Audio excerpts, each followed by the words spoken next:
Namaste, welcome.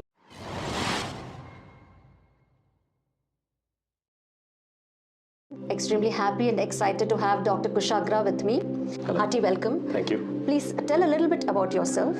So I'm Dr. Kushagra. I was brought up in Pune. I did my BMS, which is 5.5 years course there, Ayurvedic doctor. Then I moved to Australia and I did MBA over there. So it's been 16 years now I'm in Australia, and I'm doing 14 years full-time practice in Australia in Ayurveda.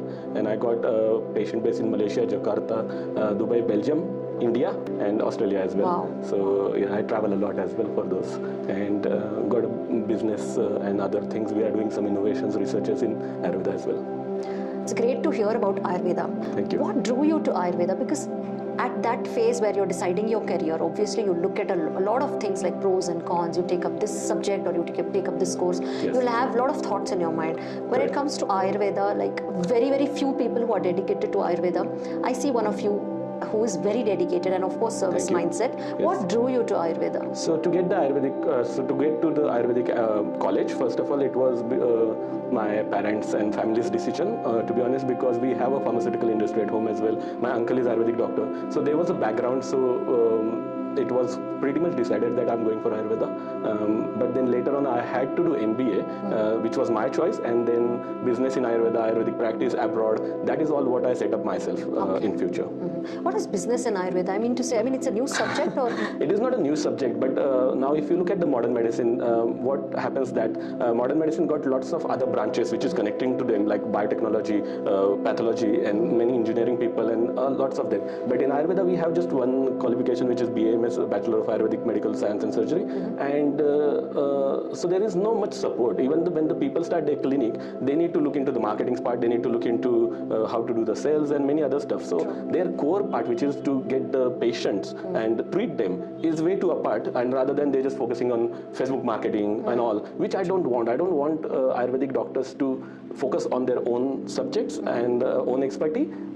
So that's why we are trying our level best to make them grow at the moment. That kind of Ayurveda business model we are into. I totally understand it. Now, coming to Ayurveda in India, see, I'm a yoga professor.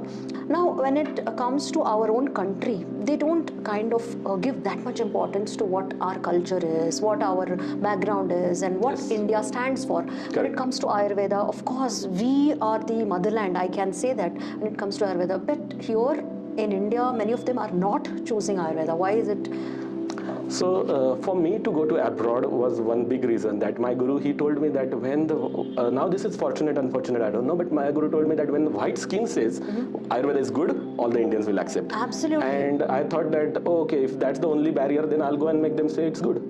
I'll prove that. So that made me actually going me abroad. So that is quite a correct part. Sad, good, I don't know, because maybe being optimist, I will see that for many Ayurvedic doctors now we have a lot of opportunity for a growth. So there is no saturation. So you can just kind of sky's the limit. So it's now for us to make these sciences grow, make sciences available for everybody, and let people get advantage of that. True. So it's our job now. Absolutely, I totally agree. Coming to the alternate medicine. Yes. We know that Ayurveda, homeopathy, Unani, Siddha, all these are alternative medicines available apart from the allopathy. Why do you think people are not coming forward to even, for a consultation or even to take up this as a treatment, as an alternate treatment, where of course there is less side effects compared to allopathy? Correct. It's difficult for people to even approach yoga therapists or Ayurvedic consultants for that matter. Correct. But now I'm seeing the picture is changing much at this point. Yes, in India as well, pretty much after COVID, I'm seeing lots of changes in people. They are more mindful. They want to take care of themselves, mind, body. They are into mental health as well. So this approach actually just started, which is just like few years back story now. So I'm seeing there is a quite lot of growth. Lots of modern pharmaceutical companies looking into Ayurveda as well. So that is good part. So we are at this moment in that ladder where, but we are very bottom side. Why that I'm not going into it, why it is like that and what is wrong and what is good. Maybe what we can also think is, of course, allopathy medicines have effects that is really fast. When it comes to Ayurveda or homeopathy, of course, 6 months, 1 year, 2 years, and they have to wait to see the change in them. have a strong objection on this, and which I tell to my patient, and I would like to tell everybody here that Ayurveda doesn't take time. We treat you. That's why most of the time, most of the cases, modern medicine changed the name to treatment to management. So they are managing it. They make you feel better for today. They don't cure it. Ayurveda cure. So cure takes time. If you're considering management and treatment, then you cannot compare them. So there is nothing fast or slow. Your body takes time, and that's it. So if you want that to go from a root cause and proper way and not just managing it, let's say if it's a diabetes, now you have to eat in number of medicines for every day. Yes, your sugar is normal, but you still need to keep going with it forever. True. So you are telling me that 1 year Ayurvedic treatment which can cure diabetes is longer than lifelong medication. Well, that's well said, actually. For people who are listening, the management and treatment, like Dr. Kushagra said, please think and also interpret, analyze in your mind as to what exactly managing a disease is or managing an ailment is and what treating an ailment is. Very well said, doctor. Coming to the three doshas yes, in the body, they say vata, pitta and kapha. correct. So we all have the Three of them. but obviously one is dominant, that's Correct. what they say. Yes. How can we recognize the body type? So there are many dosha tests online as well nowadays available. I'm very glad that people are actually getting this approach, what is my dosha, what I can do in foreign country as well, which was very surprising for me. So it is going in a good way. How to understand it, my very good opinion is go and see one Ayurvedic doctor for general well-being, because I'll tell you that in Ayurveda we have says swasthasya swastharakshanam aturasya vyadhi primokshanam, means whoever is healthy, we try to keep them healthy, and whoever got a problem or a diseases, disorders, we get them on the healthy, and again that health we need to maintain it. So swasthasya swastharakshanam, which means that preventive aspect or preventive medicine, preventive things is in Ayurveda. So even if you're not sick, if you're not ill, you can go to Ayurvedic doctor to stay well. So there it's more important that they will tell you a doshas, because everybody is different, and online sometimes it's not very correct. So Absolutely. yeah, so Ayurvedic doctor consultation would be recommended in these cases. So the three doshas, balancing of all the three doshas Yes. in the body, once we balance it, then we'll be called healthy, Correct. or we'll have optimum health. That's what we see. Yes. Coming to Nadi pariksha, Yes. that is very much prominent in an Ayurvedic consultation. How does this actually work? Nadi pariksha is a very vast topic for doctors, Ayurvedic doctors to learn. When I was studying a BMS, and I asked my guru that how do you do this and how can you tell people that what did you eat and many things over there. So it is not something which is magic, first of all.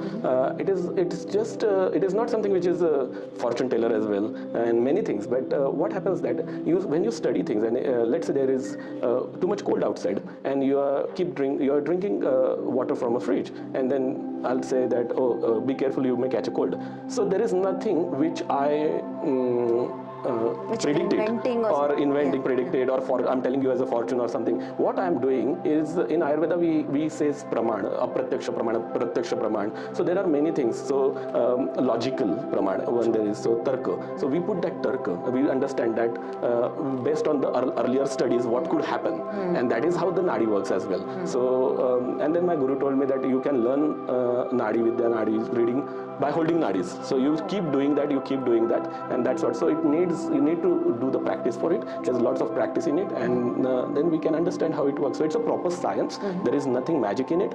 Sometimes some Ayurvedic doctors make it as a magic for the marketing. True. Good. And also which nadi is right, which finger is, Yes, where you can feel the heartbeat more, they can tell us the body type. Correct, yeah. So we can judge that Vata, Pitta, Kapha. There are five types of Vata, Pitta, Kapha, each of them. So even in Nadi we understood that, let's say Apan Vayu, which eliminates things out from your body. So we can able to identify in your pulse that which dosha is imbalance particularly, and that's how we do. This is Ayurvedic way of pathology.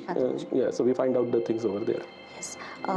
Talking about diet. Yes. There are so many theories available on YouTube, on internet. There are so many philosophies as such when it comes to nutrition and diet. Yes. What is an Ayurvedic ideal diet? Yes. Ideal diet, there are few approaches in Ayurveda. So first of all, Ayurveda is a science. Ayurveda does not limit anything. Ayurveda does not tell you eat this or you don't eat this. So that is all human brain understanding. We have everything given in Ayurveda. We have all the meats, we have all the vegetables, we have all the milk products and everything, and we tell what are the properties. If you eat this in this time, what will happen? If you eat in this sickness, what will happen? So it's a thing that it's a science. It thinks that human has a brain and they will use it properly. But somewhere it starts getting abused, and then we started classifying that you can be just a vegetarian, you cannot be. So that's not aspect with Ayurveda. Ayurveda is just a pure science. That I want to mention it very firmly here. Second part, in Ayurveda we have very simple techniques, simple siddhanta or simple things to tell, like how much water should I drink? This is a big question currently, and I'm on it too much, because how much water you should drink is how much thirst you have. It's not a fixed thing, is it? It can't be. How can I tell you how much water you need it? None of the scientists, doctors, or anybody on this planet can tell you. How they say one size can't fit everyone. True. It's same. Now, if outside is 45 degrees, you are sitting in AC in 18 degrees, you don't need a water. Now, when they say that, okay, half-liter water you need to finish, and I see my patients like, okay, I need to finish this much water. Yes. You're not thirsty. You're overloading it. Is it the same philosophy for eating also? Yes, 100%. Okay, they say that morning 8 o'clock have breakfast, afternoon 1 o'clock have lunch. That is what I used to follow. Yes. But do you think it is wrong? With Ayurveda, we have Vata, Pitta, Kapha, Kala as well. So we have the times in daytime, nighttime, how it works. When there is a sun out, which is a Pitta as well, and the Pitta time, the major Pitta time is 10 a.m. to 2 p.m. That time you have a big Pitta, which is a good fire going on. In that you can put a fuel, which is your food. So 10 to 2 is very good time to eat good amount of big meal. Now you can classify that breakfast or lunch, which I have no idea. I classify it as a meal. And after sunset, we shouldn't eat because there is no much fire going on. The night Pitta time is 10 to 2 again, night 10 to 2. That time we must sleep, because whatever we put in, let it burn. So 10 to 2 people, when they don't sleep nowadays, they get headache, they get Pitta problem, they get lots of gut issues, colitis to cancer, anything. And just this small lifestyle changes could help people. So we cannot fix it. We can go with a certain amount of start. And then first of all, be very mindful that, am I hungry? Am I thirsty? And that we should learn from the babies. Many times what happened, that babies know better that when to eat and when not to eat. But most of the time we as a parents go and then no, you have to eat. And they start getting... That's I think more of Indian parenting, when they say, oh, no, bachche ne nahi khaya. Yes, but I deny that point, Indian parenting. I think it's just the parenting all over the world. I've seen so many races, religion and country, nationality patients. We all same. Okay. We all same. Okay. When it comes to parenting, it's Indian same. parenting, because of course we have this, okay, he has to eat or she has to eat, she's not eaten, there's no nutrition that's gone in. It's same everywhere. It's same everywhere. Bit less and here there, but it's all over the world. Yes. A fantastic point made by you, that when you're thirsty, drink. Yes. When you're hungry, you eat.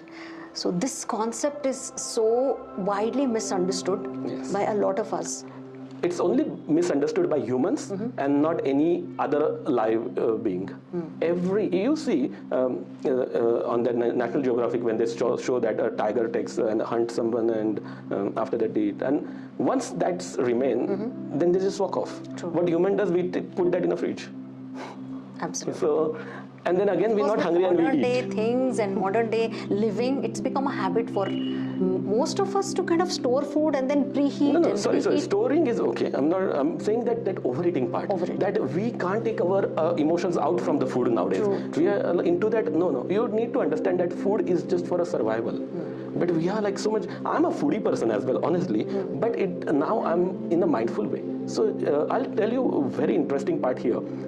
That earlier we had this pizza and many things earlier as well. But how it works, because mind plays a big role for your health than your physical health. So, and that's why now we are into psychosomatic disorders. Everything is getting classified as a psychosomatic. True. So what happened if you want to eat a pizza? And earlier time, maybe in 1980s or something, when there were not so much restaurants and many things, if a kid asks a parent that I want to eat a pizza, and parents like, okay, wait, next month we will go. And that hormones, that chemical starts getting so excited that I'm gonna get a pizza one day, I'm gonna get pizza one day, and then they are so happy. When they eat that, it doesn't affect much to them. because they were waiting eagerly for them. They made their body ready for it. They made all the chemicals ready for it. So that pizza may not harm them. Okay, I want to eat pizza. Okay, let's do Uber, Swiggy or something and then eat. I have 15 options now in front of me. No, that's the problem. Wait yourself, starve yourself for those. When you know how to starve yourself, automatically your body becomes so adaptable for many things. And that's why I always say, many of my patients, or pretty much everybody, ask me what is healthy. Is this healthy? That is healthy? That is not healthy? I say everything is healthy on this planet. Your question is, am I healthy to digest it? That's fantastic. That's a very it's a best way to take it, because am I healthy to eat it? Am I healthy to eat it? Because how your gastric juices are, how your digestive fire, Agni, how good Agni you have, decides what you're going to digest. True. And you need to know that if you can digest certain food, it's good. Mostly we suggest, and this is how it was evolutionary as well, whatever you get in your area where you were born, brought up and living, that is always satmya. Satmya means your body accepts it the local easily. If nowadays when somebody comes and say that, oh, I want coconut oil is way too best, but if you are living in Punjab, but they're using sarso oil since long time, generation and generation eating, so their genes doesn't have coconut oil. So it's hard for them to digest. They will increase kapha dosha there. And if this sarso oil is used in South India, then maybe the pitta will increase. True. So there are many aspects, and that's why Indian diet is so culturally rich, so rich that we cannot beat that. Every festival we have a different things. Why? Because there is we call Rutu Sandhi. Rutu Sandhi means the change of weather. And that time exactly we get these festivals. And that's why we have a different food in the festival times, which makes us good, makes us adapt to the other things and go ahead. Absolutely. I mean, listening to you, there's so much clarity I can say, because you're telling with so much conviction. Yes, this is it. Coming to sleep. Yes. Sleep disorders and modern day, I think, living or lifestyle. Many people, they come to me also as a yoga therapist. I would suggest them a lot of pranic practices or pranayam practices, but still I do feel the stress level is so high that they are not able to sleep. There is so much of sleep disorders that's in most of them in today's generation. Yeah, so sleep is way too important, because in Ayurveda we say Trayopastambha, means 3 pillars of life is Ahara Nidra Brahmacharya, and this is what is going on, and we have to follow all that. So and how many hours is an ideal sleep time? Again, same thing like a water, that how much ever you want to, how much is needed, and when to sleep is more important than how much. As I said, that if it's a pitta time in night 10 to 2, sleep, because all your organs are working. It's just like where let them work automatically. If you're going to disturb them, they're not going to work. If there is a disturbance here, so we can't probably do the proper broadcast. Same thing happens in the body as well. This organ needs you to rest so they can do their own work. True. So 10 to 2 is very important time for sleep. Then after that, we suggest when to get up rather than when to sleep is Brahma Muhurte Uttishte, means Brahma Muhurta, which is before sunrise, around 2 hours. In that time frame, you get up. We'll come on a sleep, but just this point here, when this is given in Ayurveda 5,000 years back, when you get up early, Brahma Muhurta, Arogya Dhana Sampada. Dhan, they said about when you get up early, you earn more money, or dhan, or Aishwarya as well. So, and many times it was, I was thinking that, how it's related. And now if you read all the business books and all, there's a book by Robin Sharma, 5 a.m. 5 a.m. club. Yeah, and there's like every billionaires get up at 5 o'clock or early. And that's obviously Brahma Muhurta. Yes, so this is what, it's just, now there is a very interesting part, because that's a Vata time, when you go until 6 o'clock. When you do any elimination, so all the things out, so the Vata is responsible for elimination. When you eliminate all the toxins out of your body, whole day is going good for you now. So that makes you get your things done. If you are passionate, you become millionaire. Absolutely. I mean, well said. What is the first thing that we should do after getting up? Is it drink warm water? Some people drink lemon water. Some people don't drink anything. Some people brush the teeth and then drink. Some people don't brush their teeth before drinking. So, yes, we have a Dinacharya chapter in Ayurveda, and that's very important, and we can follow that. We can find that out online as well in the Dinacharya, what to do, but what not to do. There are many myths at this point where people drink hot water, lemon, honey, lemon, many ginger. things. This is not given in Ayurveda. I'm not sure where it is given in other sciences, maybe yes or no, but not in Ayurveda, particularly for a swastha vyakti who is already healthy. If he is not healthy, then yes, as a doctor's advice, there could be something. But just drinking every day, again, we come back on the same point. Are you thirsty? If you are thirsty early in the morning after getting up, drink.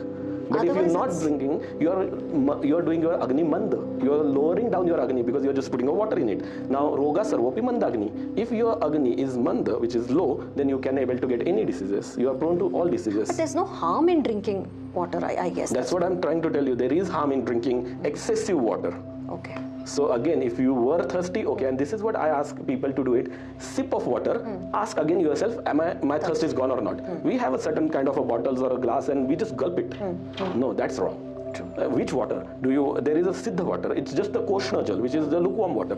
That is way too important. Ushna Jal, warm water or hot water is very light to digest, which increases digestive fire. Cold water decreases digestive fire. It can create lots of ama, which is the toxins in your body. So what kind of water you are drinking? There is lots of thing. Honey, when you heat up honey, it changes its properties.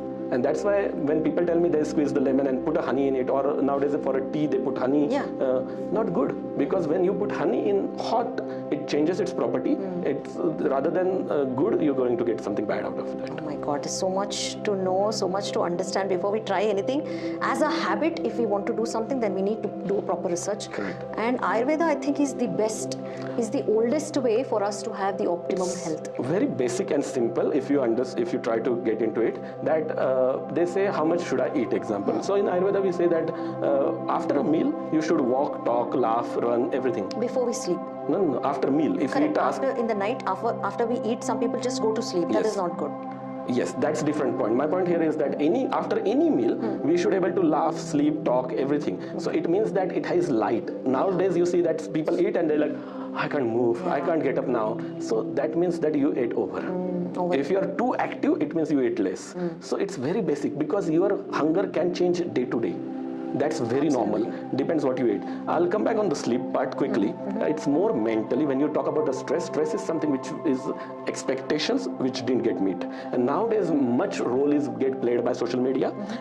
And we call it Ragadi Rog in Ayurveda for this. Ragadi Rog means all this jealousy, moha, maya to everything which has to be in the human body. But you cannot get addicted to it or you can't be their servant. So this is a big problem where people are seeing somewhere on social media things and they get attached with that. I'm okay to express the emotion. If you don't like any post or anything in your life, you don't like it, very good. You can be sad, you can be happy, you can be all that, but you cannot keep going into it all the time and later on keep yourself sad or think if this would have happened, it would be good. No, not that way. We don't want that. So that's why you need to understand and live in the present. Absolutely.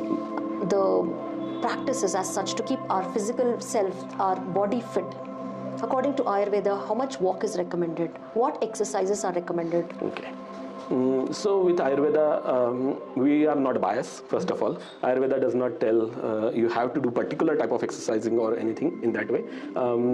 How much exercise, walk, you can walk. Walk we don't, not as an Ayurvedic way, but I personally don't classify walk in exercises because humans should walk. That's why we had an evolution, that's why we are sitting here and talking. If the Stone Age person was sat down, then gone. And this is what I'm trying to tell everyone, that when we have this lots of habit, we hardly move nowadays. Think 2000 years ahead, 20 generations maybe, probably they won't be here because of us. We need that movement. We need every movement here and there all the time. And exercise, so in Ayurveda we say Ardha Shakti Vayam. Means whatever your strength is, you need to do a half of it. Half of it. And then you keep increasing it every day, and that's how it works. So with the exercises, any exercises, whichever you do, intensity doesn't matter. Consistency matters. I tell my patient, doesn't matter how long gym you do or yoga you do or anything you do, matters how many days in 365, like in 1 year, 365 days, at least did you do 300 days? Done. That's good. True. At least 80%, which is a good count. That's how we need to keep going. Every day do something, maybe 2 minutes, do something. So yeah, some people, I mean, most of us, including me, we start with, of course, we need to do every day, but that motivation is again sometimes fluctuating depending on the mood. That's why eat healthy food in a healthy, when I say healthy, healthy means that light food which is meant for you, because somewhere something is very tasty, yes, you can have once, we start abusing it. So automatically your body holds you down. Your ama, get detoxification done. There are many ways of detoxification, panchakarma, fasting, there's lots of detoxes. Make yourself feel light, then you get an enthusiasm to do it. Follow it, go in a disciplined lifestyle, go in some proper dinacharya as well. I'm not forcing here people to do exact like whatever given in Ayurveda, but have a disciplined lifestyle. It works very well, and that's why if you don't have a motivation, have it. And many times I saw this for myself, that when I don't have motivation, I start doing it. If I want to do a squat and I'm like, no, I'm not motivated. What I'll do, I'll start it. After 2 squats, I get motivated to do it. True. I think the starting problems. That's why you just need to, there are many things now like 2 minutes rule, or 2 seconds, count 1, 2, 3, take somebody's name, whoever, I don't know, God, girlfriend, and just do it. So doing is very important. But Ayurveda, we have a Vyayam, which is exercise. So Ayurveda talks about yoga very different way, because yoga is for a moksha, basically. Vyayam is for health. So there are different aspects. Maybe we can say yoga. Yogasana, when we do yogasana, so yogasana is again sukhasya asanam. Sukhasya asanam means that you need to try getting yourself into such a position which is not comfortable initially for you, but slowly you make it comfortable. Absolutely. And in yoga, we have to have a mind connection very strong, which you should have in every exercises. And that's why I try to tell people that when you walk on a treadmill or run, don't wear some headphones and listen to songs and run, because you still need a mind-body connection. You are exerting yourself. Exertion, exercise, way too different. Exercise rejuvenate you, exertion degenerate you. So that's why your mind-body connection has to be there. Yoga, yes, important, as well as I always say that Vyayam. Vyayam means it could be anything. You can do gymming, you can lift up weights, you can do body weights, push-ups, pull-ups. They are too important as well. Like you need to lift up your own body weight. You should do some push-ups, at least two push-ups. 5 push-ups. That's a good number. Good number. Why not? But start doing it. That is important. That is called a Vyayam. And that's Ardha Shakti. Ardha Shakti means when you get a sweat on your forehead, you stop. What happens? Today you'll get sweat within 2 push-ups and you're like, oh my God, I'm just like done. Okay, done. That was your strength today. Tomorrow you go 5. Then you go 10. Gradually increase. That's how it works everywhere. You can't just put your kids in 10th standard directly and ask them to do some derivatives and things. No. Not possible. Not possible. Very well said. Step. Fermented foods, Dr. Kushagra, when we talk about fermented foods, dosa, Yes. idli, in yoga and Ayurveda, they say it makes you lazy. Is it true? They don't say it, we say it. They tell us what happens when you eat in a wrong time or you are not healthy for it. Then what happens, that fermentation, when anything is fermenting, that time we are increasing a vata in it. Because fermentation, vata, excessive vata. So that creates a degeneration as well in the body. That if you can take the things out very good, no problem. But if you cannot, then it's a problem. And that's why, because vata gets increased with that, most of Ayurvedic doctor will say, no, you don't eat these things. When people have arthritis or some vata vyadhi, everything has to be balanced. I'm coming back to the diet part again and again. Ghee, when you look at ghee or when you talk about ghee, how important is ghee in our diet? And some people, of course, avoid ghee because it's going to increase the weight and it's not good for me. That's what they say. But personally, I feel ghee is a fantastic ingredient that I use for most of it. It's my favorite question, because both things are correct. So when they say cholesterol increase and many things, yes, correct. And ghee is good and it's all good this. for the bones. Yes. So both things are correct. Now, how come both things are correct? Either we are wrong or that product is wrong or something's wrong in it. So ghee is a big process. Ghee, and we call it sanskar. So on food itself, we do a sanskar. And that's what I was just explaining in the morning as well. That if I take my blood out and some terrorist blood out and then do a pathology test and show me where is the terrorism. So that part comes in the food as well. Everyone is like, I love my mom's food. Or if you cook for your kids, you're like, I put a love in it. Obviously. Show me love.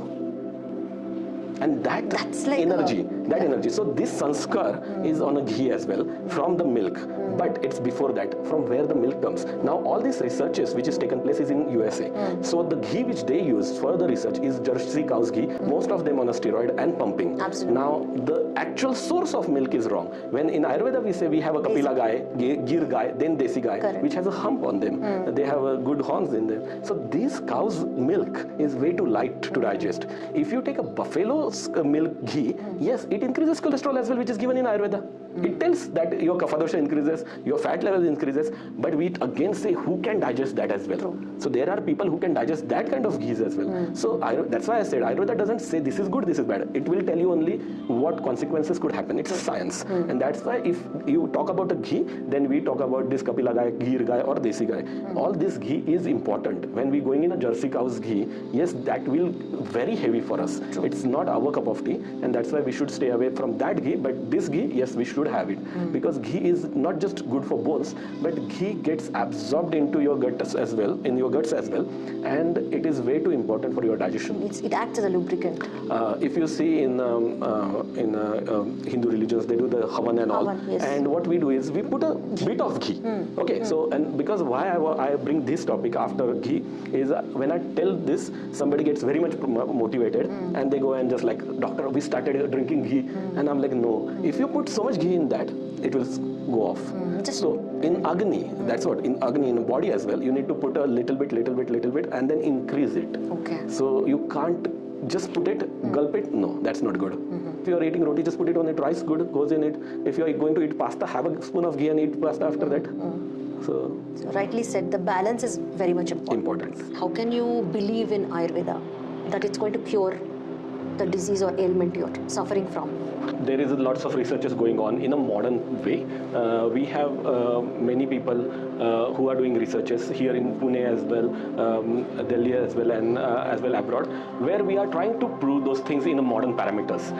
So let's say with the cancer, if we talk that there we have a cancer lab as well, where we bring the live cancerous cells from Tata Memorial, and we put the Ayurvedic medicines on it, and all these chemistry scientists are working how it is working on it, how this cancer is actually reducing, what are these Ayurvedic medicines doing. So that is all in a modern parameters we are doing it at the moment. So that's one thing which we are trying to do it in a modern way, because not everybody is understanding Ayurvedic parameters. So that's why we're trying to do that in a modern parameters. That will probably give more confidence to new generation to understand it.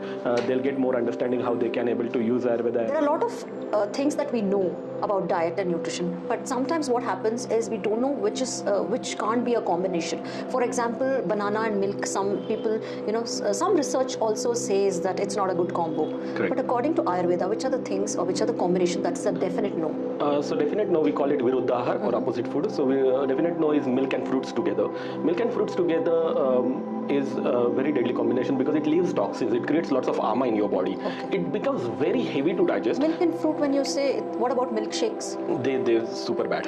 Oh, is it? Yes, and that's why we're seeing nowadays when there are lots of food industries going into strawberry milk for very babies like drinking strawberry milk. That's why we have lots of eczemas as well. The eczema cases increase, like in Australia, if you see, in my Melbourne clinic, I have so many kids who are having eczemas nowadays.